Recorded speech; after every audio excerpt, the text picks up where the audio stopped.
जय हिंद दोस्तों, exam desk YouTube channel में आपका स्वागत है। हमने पिछली क्लास में क्लास 9th की एनसीईआरटी ज्योग्राफी की थी। ये उसका अगला चैप्टर है, 3 चैप्टर है, जो कि अपवाह सिस्टम या अपवाह तंत्र से संबंधित है, जिसे ड्रेनेज सिस्टम भी कहते हैं। ठीक है, चलिए पढ़ना स्टार्ट करते हैं। अपवाह शब्द एक क्षेत्र के नदी तंत्र की व्याख्या करता है।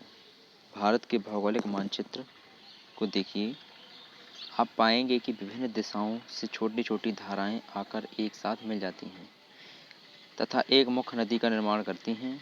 अंततः इसका निकास किसी बड़े जलाशय जैसे झील, समुद्र या महासागर में होता है। एक नदी तंत्र द्वारा जिस क्षेत्र का जल प्रवाहित होता है उसे एक अपवाही द्रोणी कहते हैं। ठीक है,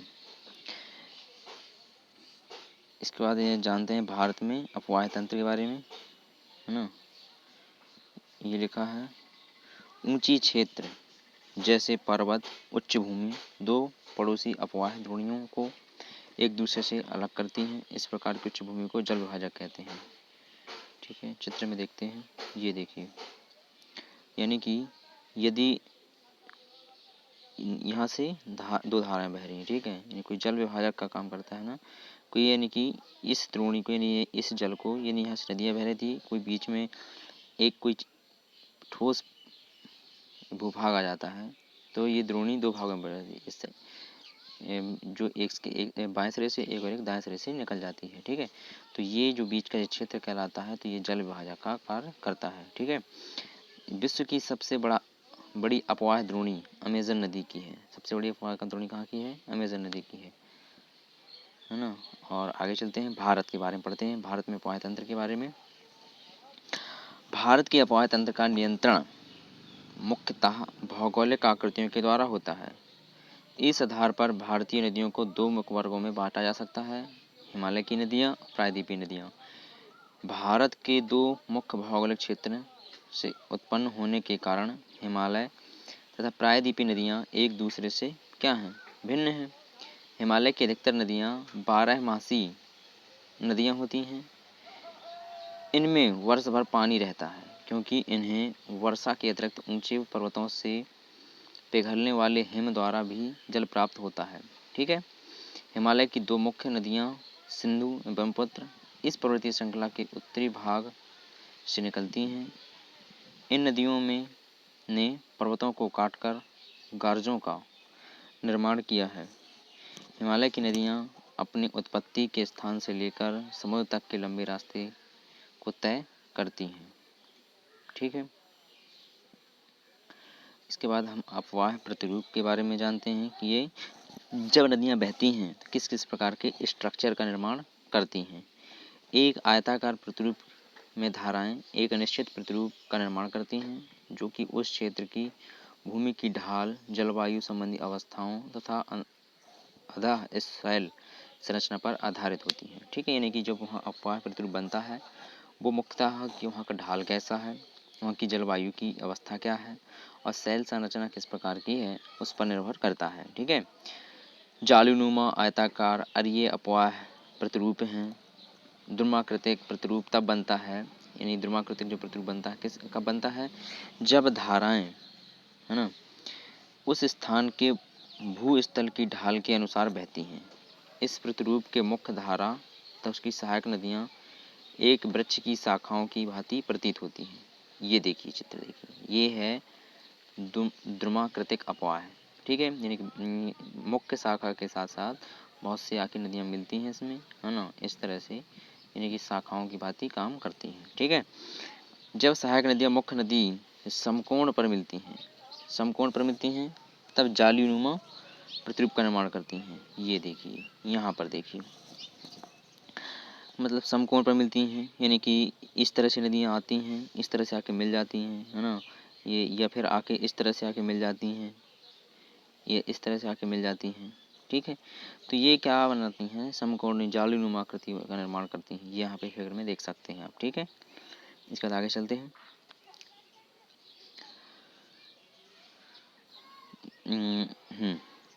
जब जालीनुमा प्रतिरूप का निर्माण करती हैं। ठीक है, क्या करती हैं? जालीनुमा प्रतिरूप वहाँ विकसित करता है जहाँ कठोर और मुलायम चट्टानें समांतर पाई जाती हैं। आयताकार अपवाह प्रतिरूप प्रबल संधिय शैलीय भूभाग पर विकसित करता है ना। ये है आयताकार प्रतिरूप है, ये देखिए, है ना। यानी कि इस तरह से बहती नदी आ रही है, कोई इस तरह से आती है, आगे जाकर यहाँ पे इस तरह से मिल जाती है। ये क्या कहलाता है? आयताकार प्रतिरूप कहलाता है। अरीय प्रतिरूप, ये देखिए अरीय प्रतिरूप, यानी कि कोई एक ऊंचा शिखर है, इस तरह से ऊंचा शिखर है, यहाँ से डिफरेंट दिशाओं में नदियाँ निकलती हैं इस तरह से, ये कहलाता है अरीय प्रतिरूप। देख लिए, पढ़ते हैं। अरीय प्रतिरूप तब विकसित होता है जब केंद्रीय शिखर या गुंबद जैसी संरचनाएं धाराएं विभिन्न दिशाओं में प्रवाहित होती हैं। विभिन्न प्रकार के अपवाह प्रतिरूप का संयोजन एक ही अपवाह द्रोणी में भी पाया जा सकता है। ठीक है, इसके बाद अन्य निक्षेपण आकृतियों का निर्माण करती हैं। ये पूर्ण विकसित डेल्टाओं का भी निर्माण करती हैं। उसका अधिकतर प्रायद्वीपीय नदियाँ मौसमी होती हैं। बिल्कुल, प्रायद्वीपीय नदियाँ मौसमी होती हैं क्योंकि वहाँ वर्ष भर वो वर्षा के जल पर निर्भर करती हैं। क्योंकि इनका प्रभाव वर्षा पर निर्भर करता है, शुष्क मौसम में बड़ी नदियों का जल भी घटकर छोटी छोटी धाराओं में बहने लगता है। हिमालय की नदियों की तुलना में प्रायद्वीपीय नदियों की लंबाई कम, ज़्यादा छिछली है। फिर भी इनमें से कुछ केंद्रीय उच्च भूमि से निकलती हैं तथा पश्चिम की तरफ बहती हैं। क्या आप इस प्रकार की दो बड़ी नदियों के नाम बता सकते हैं जो बंगाल की खाड़ी में गिरती हैं, पश्चिमी घाट से निकलती हैं? ठीक है, तो आप इसको सर्च करिए, बताइए हमें भी। हिमालय की नदियाँ हैं, ये क्या होती हैं? ये सदाबहार नदियाँ होती हैं, है ना। सिंधु, गंगा, ब्रह्मपुत्र से निकलने वाली नदियाँ हैं, हिमालय से निकलती हैं। ये नदियाँ लंबी हैं तथा अनेक महत्वपूर्ण एवं बड़ी सहायक नदियाँ आकर इनमें मिलती हैं। किसी नदी तथा उसकी सहायक नदियों को नदी तंत्र कहा जाता है। अब पढ़ते हैं हम सिंधु नदी तंत्र के बारे में। सिंधु नदी का उद्गम मानसरोवर झील के निकट तिब्बत में है ना। पश्चिम की ओर बहती हुई नदी भारत में क्या कहती है? भारत में जम्मू, ये देखिए यहाँ से निकलती है, ये नदी यहाँ से निकलती है, ये है सिंधु नदी। पश्चिम की ओर बहती है, जम्मू कश्मीर से होती हुई पाकिस्तान में प्रवेश कर जाती है। ठीक है ना। ये सिंधु नदी था। कश्मीर, जम्मू कश्मीर के लद्दाख जिले में प्रवेश करती है। ठीक है, अभी राज्य बन चुका है। इस भाग में यह एक बहुत ही सुंदर दर्शनीय गार्ज का निर्माण करती है। इस क्षेत्र में बहुत सी सहायक नदियाँ जैसे जास्कर, नुब्रा, सयोग, हुंजा इस नदी मिलती हैं। सिंधु नदी बलूचिस्तान गिलगित से बहते हुए अटक में पर्वतीय क्षेत्र से बाहर निकलती है। सतलज, ब्यास, रावी, चेनाब, झेलम आपस में मिलकर पश्चिम में मिठानकोट के पास सिंधु नदी में मिल जाती है ना। कहाँ पे मिल जाती है? पाकिस्तान के मिठानकोट में। ये आपस में जो नदियाँ मिलती हैं ना, सतलज, ब्यास, रावी, चेनाब, झेलम आपस में मिलकर पाकिस्तान के मिठानकोट में सिंधु नदी से मिल जाती हैं। इसके बाद यह नदी दक्षिण की तरफ बहती हुई अंत में कराची से पूर्व ही और अरब सागर में मिल जाती है। सिंधु नदी के मैदान का ढाल बहुत धीमा है।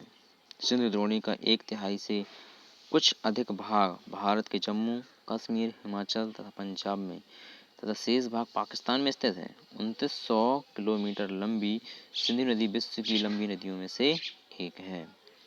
सिंधु जल समझौता संधि में 1960 में हुआ था भारत और पाकिस्तान के बीच। इस प्रक्रम में संपूर्ण जल का केवल 20% जल उपयोग कर सकता है।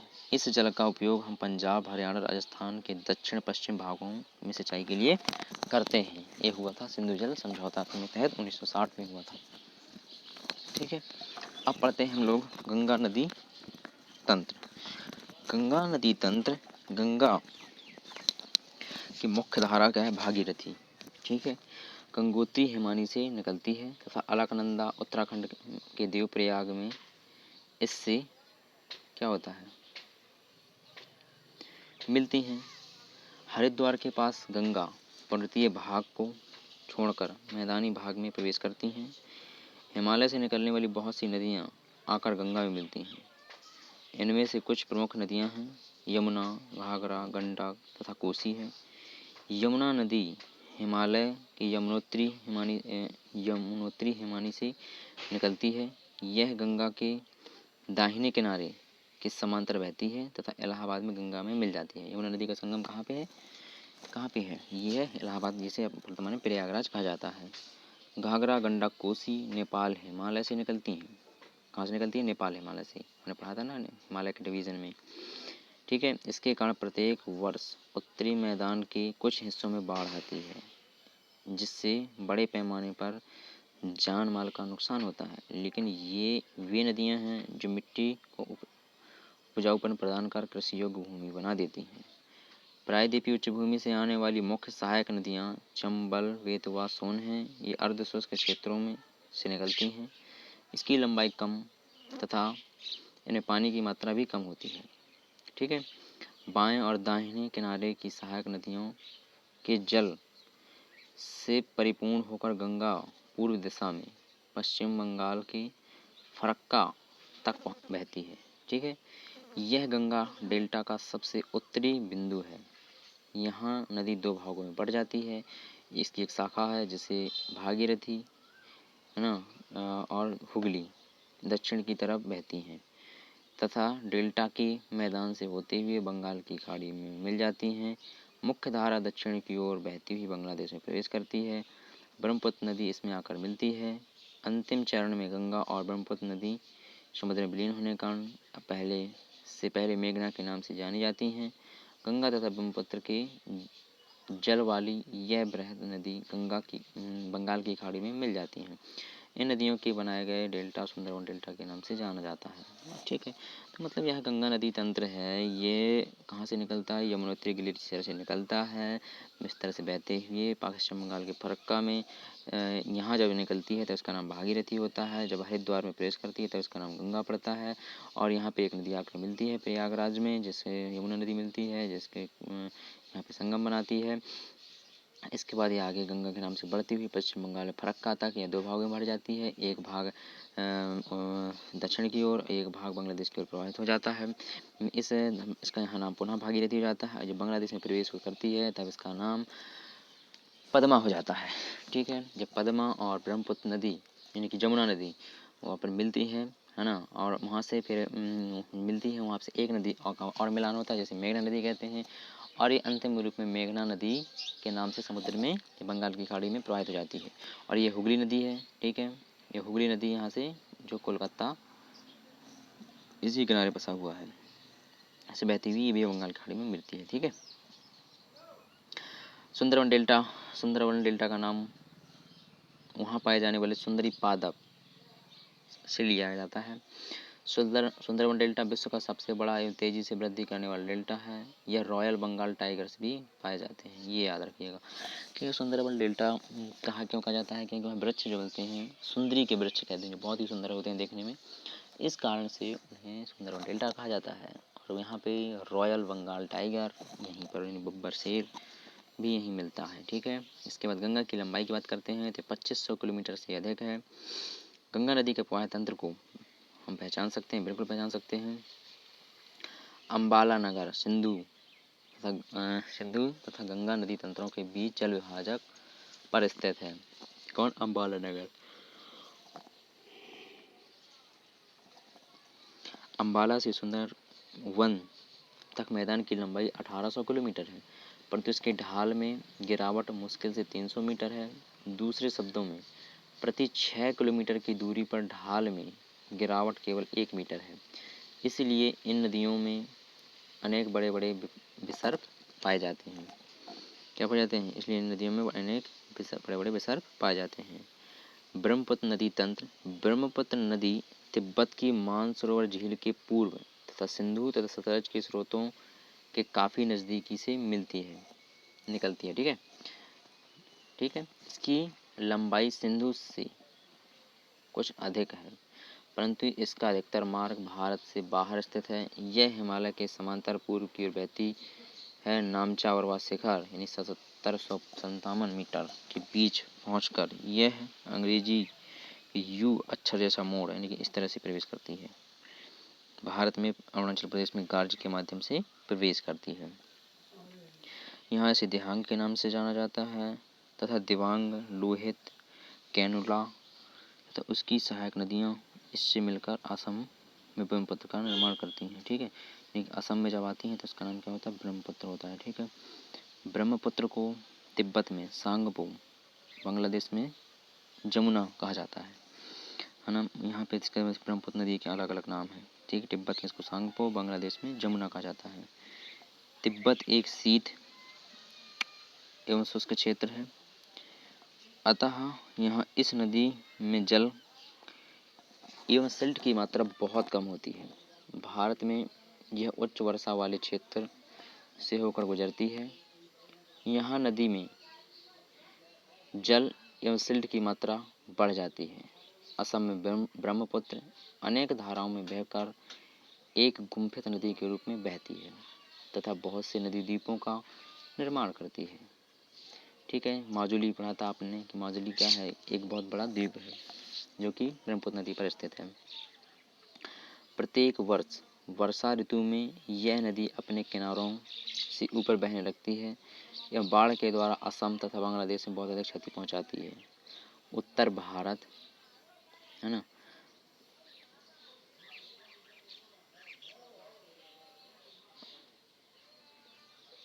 उत्तर भारत की अन्य नदियों के विपरीत ब्रह्मपुत्र नदी में सिल्ट निक्षेपण की मात्रा बहुत अधिक होती है। इसके कारण नदी की सतह बढ़ जाती है और यह बार बार धारा के मार्ग में परिवर्तन लाती है। ठीक है, प्रायद्वीपीय नदियाँ पढ़ते हैं।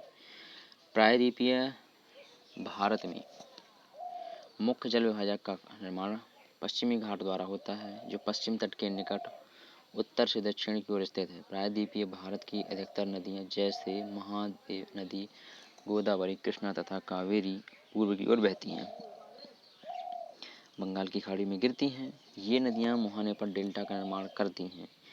पश्चिमी घाट से पश्चिम में बहने वाली अनेक छोटी धाराएं हैं। नर्मदा तथा ताप्ती दो ही बड़ी नदियां हैं जो पश्चिम की तरफ बहती हैं और ज्वार नदमुख का निर्माण करती हैं। प्रायद्वीपीय नदी की अपवाह द्रोणियाँ आकार में अपेक्षाकृत क्या होती हैं? छोटी होती हैं। नर्मदा नदी का उद्गम मध्य प्रदेश के अमरकंटक पहाड़ी के निकट है। यह पश्चिम की ओर एक भ्रंश घाटी में बहती है। समुद्र तक पहुँचने के क्रम में यह नदी बहुत से दर्शनीय स्थलों का निर्माण करती है। जबलपुर के निकट संगमरमर के शैल में यह नदी गहरे गार्ज से बहती है तथा यहाँ यह नदी तीव्र ढाल से गिरती है। वहाँ धुआंधार प्रपात का निर्माण करती है। नर्मदा की सभी सहायक नदियाँ बहुत छोटी हैं। इनमें से अधिकतर समकोण पर मुख्य धारा से निकलती हैं। नर्मदा डोरी मध्य प्रदेश तथा गुजरात के कुछ भागों में विस्तृत है। ताप्ती द्रोणी ताप्ती का उद्गम मध्य प्रदेश के बैतूल जिले में सतपुड़ा की श्रृंखलाओं में है। यह भी नर्मदा के समांतर एक भ्रंश घाटी में बहती है, लेकिन इसकी लंबाई बहुत कम है। इसकी द्रोणी मध्य प्रदेश, गुजरात तथा महाराष्ट्र राज्य में है। अरब सागर तथा पश्चिमी घाट के बीच का तटीय मैदान बहुत अधिक संकीर्ण है, इसलिए तटीय नदियों की लंबाई बहुत कम है। पश्चिम की ओर बहने वाली नदियाँ कौन कौन सी हैं? साबरमती, माही, भारतपूजा तथा पेरियार हैं। ठीक है, किन राज्यों में बहती है इनका पता आप लगाइए मैप के थ्रू। ठीक है, गोदावरी द्रोणी के बारे में पढ़ते हैं। गोदावरी सबसे बड़ी प्रायद्वीपीय नदी है। यह महाराष्ट्र के नासिक जिले में पश्चिमी घाट के ढालों से निकलती है। इसकी लंबाई 1500 किलोमीटर है। यह बहकर बंगाल की खाड़ी में गिरती है। प्रायद्वीपीय नदियों में इसका पायतंत्र सबसे बड़ा है। ठीक है, इसकी द्रोणी महाराष्ट्र, मध्य प्रदेश, उड़ीसा, आंध्र प्रदेश में स्थित हैं। गोदावरी में अनेक सहायक नदियाँ मिलती हैं जैसे पूर्णा, वर्धा, प्राणहिता, मांजारा, वैनगंगा, पैनगंगा। ठीक है, इनमें से अंतिम तीनों सहायक नदियाँ बहुत बड़ी हैं। बड़े आकार विस्तार के कारण इसे दक्षिण गंगा के नाम से जाना जाता है। महानदी द्रोणी, महानदी का उद्गम छत्तीसगढ़ की उच्च भूमि से है तथा यह उड़ीसा में बहते हुए बंगाल की खाड़ी में मिल जाती है। इस नदी की सहायक की लंबाई 860 किलोमीटर है। इसकी अफवाह द्रोणी महाराष्ट्र, छत्तीसगढ़, झारखंड और उड़ीसा में है। ठीक है। कृष्णा द्रोणी महाराष्ट्र के पश्चिम घाट में महाबलेश्वर के निकट एक स्रोत से कृष्णा लगभग 1400 किलोमीटर बहकर बंगाल की खाड़ी में गिरती है। तुंगभद्रा, कोयना, घाट प्रभा, मूसी तथा भीमा इसकी सहायक नदियां हैं। इसकी द्रोणी महाराष्ट्र, कर्नाटक, आंध्र प्रदेश में फैली है। कावेरी द्रोणी, कावेरी पश्चिमी घाट के ब्रह्मगिरी श्रृंखला से निकलती है तथा तमिलनाडु में कुडलूर के दक्षिण में बंगाल की खाड़ी में मिल जाती है। इसकी लंबाई 760 किलोमीटर है। इसकी प्रमुख सहायक नदियां हैं अमरावती, भवानी, हेमावती तथा काबिनी। इसकी द्रोणी तमिलनाडु, केरल तथा कर्नाटक में विस्तृत है। ठीक है। इसके बाद आगे चलते हैं। भारत में दूसरा सबसे बड़ा जलप्रपात कावेरी नदी बनाती है। इसे शिव समुद्रम के नाम से जाना जाता है। प्रपात द्वारा उत्पादित विद्युत मैसूर, बेंगलोर, कोलार, स्वर्ण क्षेत्र को प्रदान की जाती है। तो भारत का सबसे बड़ा जलप्रपात कौन सा है, इसका पता लगाइए आप। ठीक है, जीके का क्वेश्चन है। इन सभी नदियों के अतिरिक्त कुछ छोटी नदियां हैं जो पूर्व की तरफ बहती हैं। दामोदर, ब्राह्मणी, बैतरणी, सुवर्ण रेखा कुछ महत्वपूर्ण उदाहरण हैं। अपने एटलस में इसकी स्थिति का पता लगाइए। पृथ्वी की धरातल पर लगभग 71% भाग जल से ढका है, लेकिन इसका 97% जल लवणीय है। केवल 3% ही स्वच्छ जल के रूप में उपलब्ध है, जिसका 3/4 भाग हिमानी के रूप में है। झीलें, कश्मीर घाटी तथा प्रसिद्ध डल झील नाव वाले घरों तथा शिकार से तो आप परिचित ही होंगे, जो प्रत्येक वर्ष हजारों पर्यटकों को आकर्षित करते हैं। इसी प्रकार आप अन्य झील वाले स्थानों पर भी गए होंगे तथा वहां नौकायान, तैराकी एवं अन्य जलीय खेलों का आनंद लिया होगा। कल्पना कीजिए कि अगर कश्मीर, नैनीताल एवं दूसरे पर्यटन स्थलों पर झीलें नहीं होती, तब क्या वे उतना ही आकर्षित करते जितना कि आप आज करते हैं। क्या आपने अभी यह जानने की कोशिश की है कि इन पर्यटकों को आकर्षित करने के लिए किसी स्थान पर झीलों का क्या महत्व है। पर्यटकों के आकर्षण के अतिरिक्त मानव के लिए अन्य कारणों से भी झीलों का महत्व है। पृथ्वी की सतह के गर्त वाले भागों में जहाँ जल जमा होता है उसे झील कहते हैं। बड़े आकार वाली झीलों को समुद्र कहा जाता है, जैसे कैस्पियन, मृत एवं अरल सागर। भारत में भी बहुत सी झीलें हैं। ये एक दूसरे से आकार एवं अन्य लक्षणों से भिन्न हैं। अधिकतर झीलें स्थायी होती हैं तथा कुछ में केवल वर्षा ऋतु में ही पानी होता है, जैसे अंतर्देशीय अफवाह वाले अर्धशुष्क क्षेत्रों की द्रोणी वाली झीलें। ठीक है। यहाँ कुछ ऐसी झीलें हैं जिनका निर्माण हिमानियों एवं बर्फ चादर की क्रिया के फलस्वरूप हुआ है, जबकि कुछ अन्य झीलों का निर्माण वायु, नदियों एवं मानवीय क्रियाओं के कारण हुआ है। एक बेसर्प नदी बाढ़ वाले क्षेत्रों में कटकर गोखर झील का निर्माण करती है। स्पिट एवं बार, इसको रोधिका बोलते हैं, तटीय झीलों में लैगून का निर्माण करते हैं, जैसे चिल्का झील, पुलिकट झील, कोलेरू झील। अंतर्देशीय भागों वाली झीलें कभी कभी मौसमी होती हैं। उदाहरण के लिए राजस्थान के सांभर झील, जो एक लवण जल वाली झील है, इसके जल का उपयोग नमक के निर्माण के लिए किया जाता है। मीठे पानी की अधिकांश झीलें हिमालय क्षेत्र में हैं। ये मुख्यतः हिमानी द्वारा बनी हैं। दूसरे शब्दों में ये तब बनी जब हिमानियों ने या कोई द्रोणी गहरी बनाई जो बाद में हिम पिघलने से भर गई, या किसी क्षेत्र में शिलाओं अथवा मिट्टी के हिमानी मार्ग बंध गए। इसके विपरीत जम्मू कश्मीर की बूलर झील भूगर्भीय क्रियाओं से बनी है। यह भारत की सबसे बड़ी मीठे पानी वाली प्राकृतिक झील है। डल झील, भीमताल, नैनीताल, लोकताल, बड़ा पानी कुछ अन्य महत्वपूर्ण झीलें हैं। ठीक है, ये देखिए, ये है लोकताल झील। कहाँ पर स्थित है? मणिपुर में स्थित है। ठीक है, इसके अतिरिक्त जल विद्युत उत्पादन के लिए नदियों पर बांध बनाने के लिए झील का निर्माण हो जाता है। गुरु गोविंद सागर, जिसे भाखड़ा नांगल परियोजना कहते हैं। ठीक है, झीलें मानव के लिए अत्यंत लाभदायक होती हैं। एक झील नदी के बहाव को सुचारू बनाने में सहायक होती हैं। अत्यधिक वर्षा के समय यह बाढ़ को रोकती हैं तथा सूखे के मैदान में यह पानी के बहाव को संतुलित करने में सहायता करती हैं। झीलों का प्रयोग जल विद्युत उत्पन्न करने में भी किया जा सकता है। ये आसपास के क्षेत्रों की जलवायु को समान बनाती हैं, जलीय परितंत्र को संतुलित रखती हैं। झीलों की प्राकृतिक सुंदरता पर्यटन को बढ़ाती है तथा हमें मनोरंजन प्रदान करती है। नदियों का अर्थव्यवस्था में महत्व। संपूर्ण मानव इतिहास में नदियों का अत्यधिक महत्व रहा है। नदियों का जल मूल प्राकृतिक संसाधन है तथा अनेक मानवीय क्रियाकलापों के लिए अनिवार्य है। यही कारण है कि नदियों के तट में प्राचीन काल में ही आदिवासियों को अपनी ओर आकर्षित किया है। ये गांव अब बड़े शहरों में परिवर्तित हो चुके हैं। अपने राज्य के उन शहरों की एक सूची तैयार करिए जो नदी के किनारे स्थित हैं। ठीक है, ये कुछ क्रियाकलाप थे, करिएगा।